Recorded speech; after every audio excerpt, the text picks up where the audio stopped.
Hello noble ones, welcome back to my channel. This is the Metatron speaking. Today we're going to examine two of the greatest generals in history.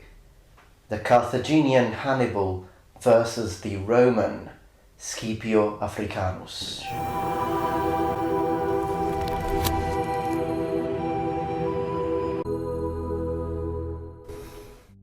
The Second Punic War. We are in 219 before Christ. The Roman Republic, Res Publica Romana, is about to face for the second time the commercial state of Carthage. The First Punic War had ended in 241 in favor of the Roman Republic, but the Carthaginians had sworn vengeance against the Eternal City. But how could you beat such a powerful enemy as Rome? Now, the Roman position was advantageous. They had bigger armies, simply said, because the wealthy Roman Senate could easily deploy a very numerous amount of well-trained and well-equipped soldiers. So how would it be possible? How could you fight and beat and defeat the Romans? Only a genius could do that. A military genius. Hannibal Barca, commander of the Carthaginian armies, a man of supreme generalship. Let's examine the kind of army that he was going to deploy, and then let's see his strategic moves and how he achieved what he achieved in history. Hannibal's army: infantry 50,000, cavalry 9,000, elephants 80. Carthaginian cavalry consisted of both heavy and light forms. The heavy was armed with a sword and a long pike or lance. The light with a spear, but also missiles, like the javelin and the dart. The principal purpose of heavy cavalry was decisive shock action, while the light cavalry's main aim was to harry enemy infantry bodies and pursue them if they became disordered. Now, most likely, heavy cavalry would have ridden larger and stronger horses than light cavalry and possibly used some form of armour, which would be either leather or other materials difficult for a sharp instrument to penetrate. As far as the main long-distance weapon of the Carthaginians was concerned, we had the sling. So this is as far as the army that was going to be used to attack the Roman Republic was concerned. But what was his first move? Well, as we know, the first thing that Hannibal decides to do is to go to Spain, cross the Pyrenees, go to Gallia, which was at the time modern France, and then cross the Alps and enter northern Italy and go all the way to central Italy, to Latium, and attack Rome. But why did he choose to do that? Why? I mean, at the end of the day, Carthage would be modern-day Tunisia. So why not just taking a fleet, just crossing the waters to Sicily or Bruttium, for example, southern Italy, the toe of Italy, and just go all the way up to Rome? That would have been a lot easier, right? Well, it really depends, because yes, it would have been faster, but it would have also been utterly suicidal. You see, the Mediterranean Sea at the time was under strict Roman control. The Roman naval superiority was unquestionable. No one could face the Roman fleet. The Mediterranean Sea, these waters, would create an impenetrable barrier. At that time, the sea was Roman. Now, the reason why Hannibal decided to start from Spain was not only for that geographical reason, but also because his father, Hamilcar, had already established control and bases in Spain to help with the supplies, for example. So we see that as Hannibal and his army cross the Pyrenees and they enter Gallia, the Romans start reacting. So how did the Roman generals react to this menace?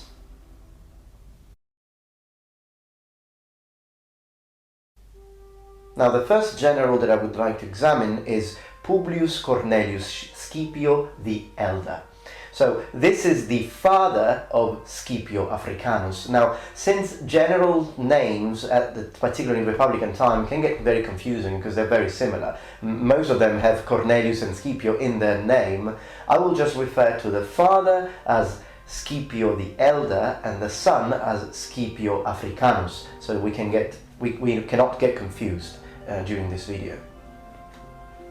So Scipio the Elder moves or deploys a whole army of quite a lot of men, we're talking about 40,000 men, and moves immediately to face and to seek combat and to face the Carthaginians. The reason why the Romans did this is because that's how the Romans dealt with these problems, that's how they coped with enemy forces in their territories. You've got a problem there, you march and crush it with your armies. This is what Romans do.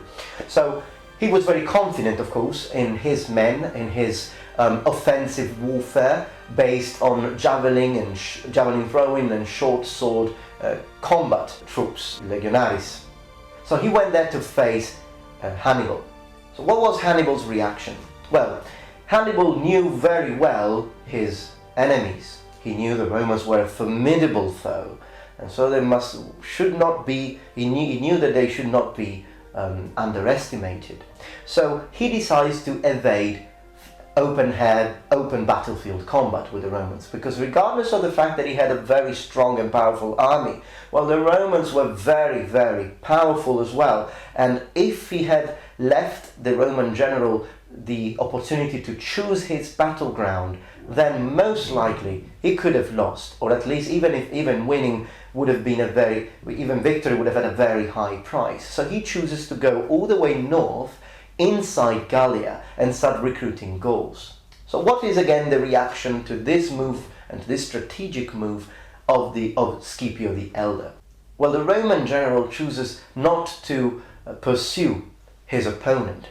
The reason being very similar. You don't, as much as you can in an actual battleground situation, particularly in ancient warfare, you always try not to let your opponent choose the battleground. So going after chasing the Carthaginian forces could have put himself into a risky position, because a general who chooses the battleground would also try to exploit the territory for his advantage and advantage of his troops, and that could have deadly consequences. So Scipio's choice is to send his brother with his whole army to Spain. The reason for that, which was a very intelligent move to do, was to block any possible flows of continuous troops from Carthage. So this way at least they managed to make sure that the only problem they had was isolated into Hannibal. Then Scipio the Elder himself goes back to northern Italy and starts raising troops and recruiting new troops in order to create new armies, deciding to wait for Hannibal's next move.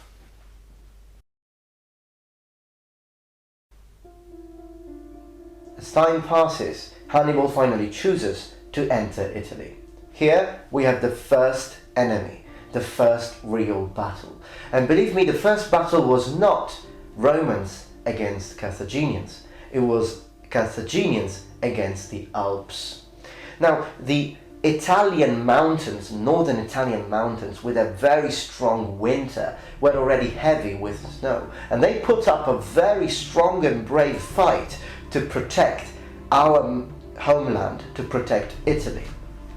And they did manage to create a lot of damage and to kill a lot of Hannibal's troops. As a matter of fact, Hannibal at that time had, including the Gaul that he had recruited, he had 50,000 infantry and a lot of cavalry. But as they enter and start crossing the Italian Alps, he ends up losing half of his infantry, and he only remains with 2/3 of his cavalry, and most of his elephants die during this crossing of the Alps. Not only the weather, but also the local tribes put up a very fierce resistance. So all of this halved Hannibal's army. Now, the first actual battle that we have in the Second Punic War is the Battle of Ticinus, and it's followed by the Battle of Placentia. So, Ticinus would be the modern-day Ticino, which is the name of the river. In this first battle, one thing we need to consider is that it's a complete defeat of the Romans, mostly because we have Roman cavalry facing the North African cavalry, the Carthaginian cavalry, which was much superior. So the Romans' cavalry is completely devastated, and when you have an army of only infantry remaining against an army of infantry, elephants, and cavalry, mostly the cavalry, they will be broken through because of the flanks. Okay, the flanks were attacked by the Carthaginian cavalry, and the army was completely defeated. Scipio the Elder manages to retreat, so he's not killed in this battle. He goes back and he meets up with another general, which was bringing another consul, which was bringing a whole army from Sicily. And the name of this consul was Tiberius Sempronius Longus. Now we have another 40,000 men, and they meet Hannibal at Placentia, near Placentia, which is modern-day Piacenza, the city of Piacenza. So they meet Hannibal, and we have another battle. Now, in this battle, we already start seeing the very powerful strategic ability and skills of Hannibal, because we have a Roman army of 40,000 against a Carthaginian army of 30,000. So, yes, the Romans had an advantage as far as the numbers of the actual bulk of the army was concerned. However, we learn from the Second Punic War that it's not the number of men that makes the difference, it's the general commanding those men that makes a difference. And one strategic move that Hannibal made was concerned again his cavalry, because he did realize and he did know very well that cavalry was the Achilles heel of the Romans at the time. So in this battle he faces the Roman infantry with his African infantry and with his Spanish recruits and Gaul recruits, and then he conceals his cavalry in a nearby ravine. And as the battle was infuriating, he emerges with his cavalry and manages to charge the Romans at their rear. What this meant is that the Romans had nowhere to retreat, and it was a massacre. Now, the casualties of this battle were 30,000 casualties for the Romans and only 5,000 casualties for Carthaginians. Then the winter comes and the armies rest.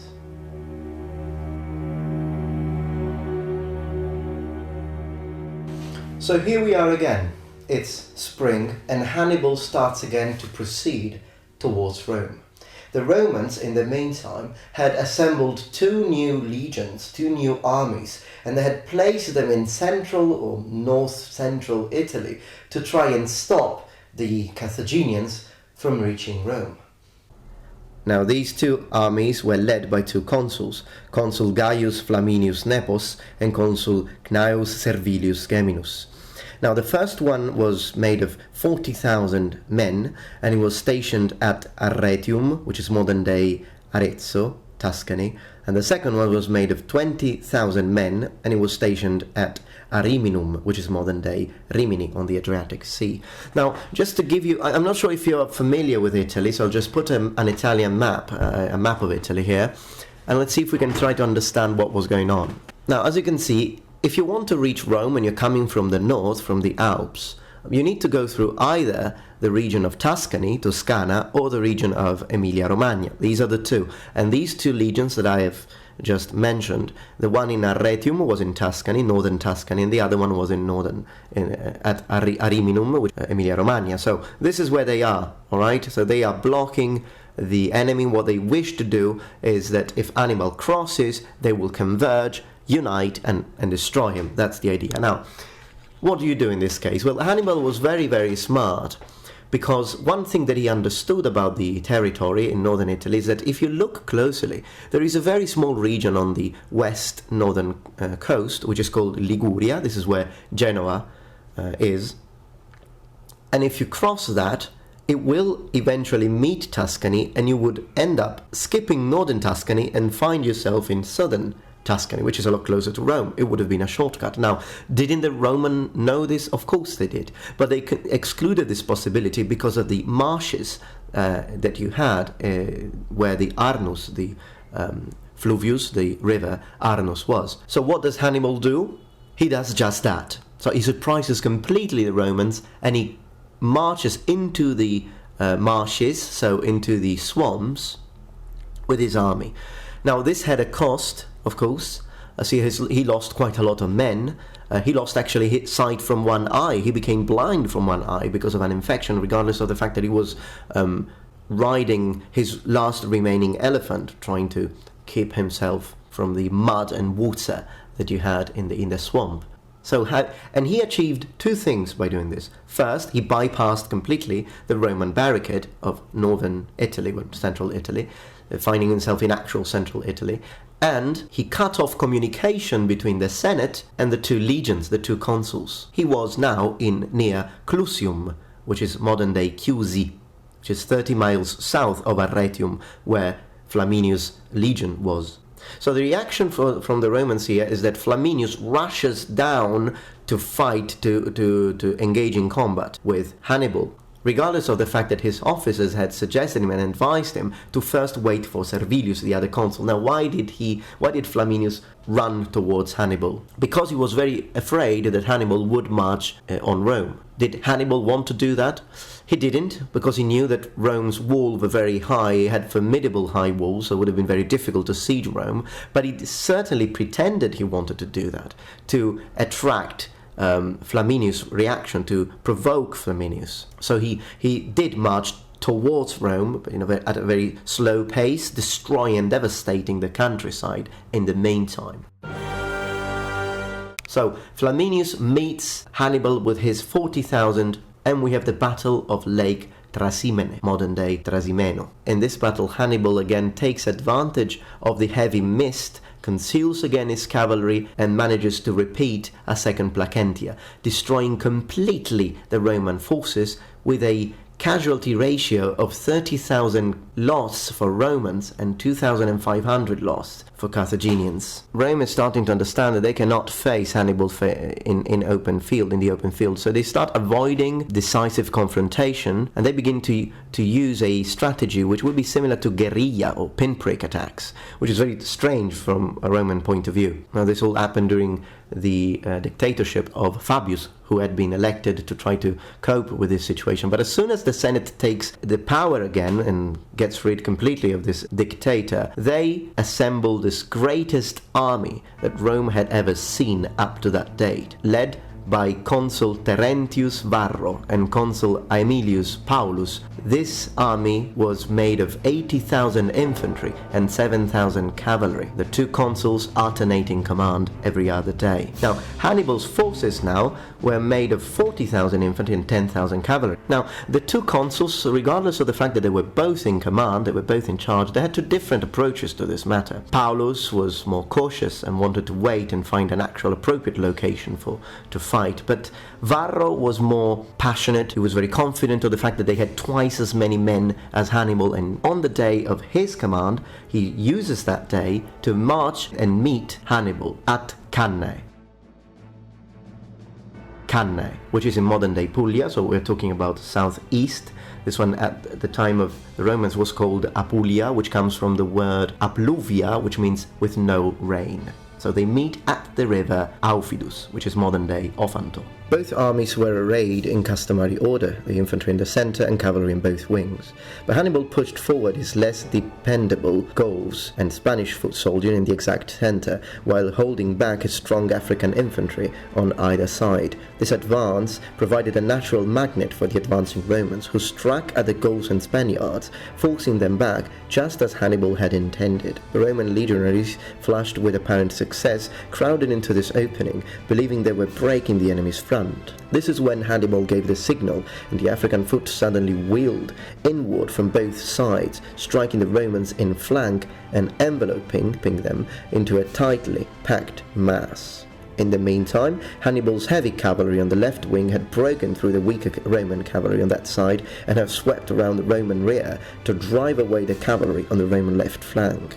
The light Numidian or Algerian cavalry on the right wing was pursuing instead the Roman horsemen. That's when Hannibal's heavy cavalry delivered the final stroke by bursting onto the rear of the Roman legions, which were already enveloped on three sides. The Romans could offer no effective resistance. The battle became a massacre. Only about 6,000 of the 76,000 Romans engaged were able to break out and get away. The rest died. Hannibal's losses were around 6,000 men. From the principal chronicler of the war, Polybius, we read, "A lesson to posterity that in actual war it is better to have half the number of infantry and superiority of cavalry than to engage your enemy with an equality in both." Cannae was the perfect battle of annihilation. Yet, out of those 6,000 survivors from Cannae, there was a man who had survived. His name was Publius Cornelius Scipio Africanus. There were two main reasons why the situation became an actual stalemate at that time. The first one was that Hannibal could not conquer Rome because of its very high and formidable walls. And the second reason was that the Romans could not conquer Hannibal and destroy his armies. So we have this strategic stalemate. Now, we have understood and we have seen why the Romans couldn't conquer Hannibal, but why could he not siege Rome? Well, there were two main reasons for this. The first one was the fact that, as we know, the Scipio brothers had been fighting in Spain, and they had prevented Hannibal from receiving more support and more troops from northern Africa, from Carthage. So he did not have enough men to siege Rome. Secondly, he did not have siege weapons, and the only way he could actually receive these siege weapons would be through crossing the sea, the Mediterranean Sea, which, as we have seen, was under Roman control, and there was no way you could get the sea, from the Romans, so they had total naval superiority. Now, these two facts saved the city of Rome and created this strange virtual stalemate. There was only one way by which the Romans could have managed finally to beat Hannibal. They needed a general who could be as much of a military genius as Hannibal himself, and they did find one. They found one in Scipio the eldest son, Publius Cornelius Scipio Africanus. Now Rome had to make his mind. It needed to decide how to cope with Hannibal or succumb to his attacks. Now we have two different positions at this time, the position of the Senate and the position of the general, the consul, so Scipio Africanus. Now the Senate felt that the menace that Hannibal was posing since it was in Italy, it was the primary factor, the main problem that needed to be solved. So they wanted to use their armies, just the same way they had done before, to try and combat, to try and fight Hannibal, preventing him from attacking Rome and sieging Rome.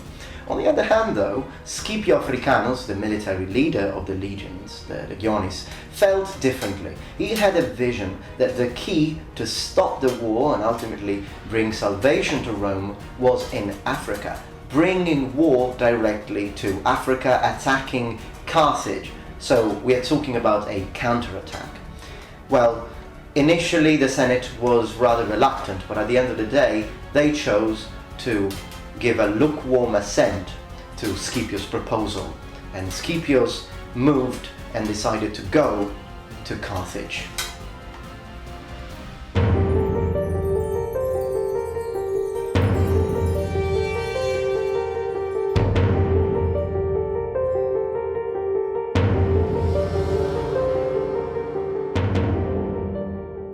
Alright, I hope you enjoyed this video. If you did, please thumbs up and remember to share and subscribe. Thank you very much for watching, and remember, the Metatron has spread his wings.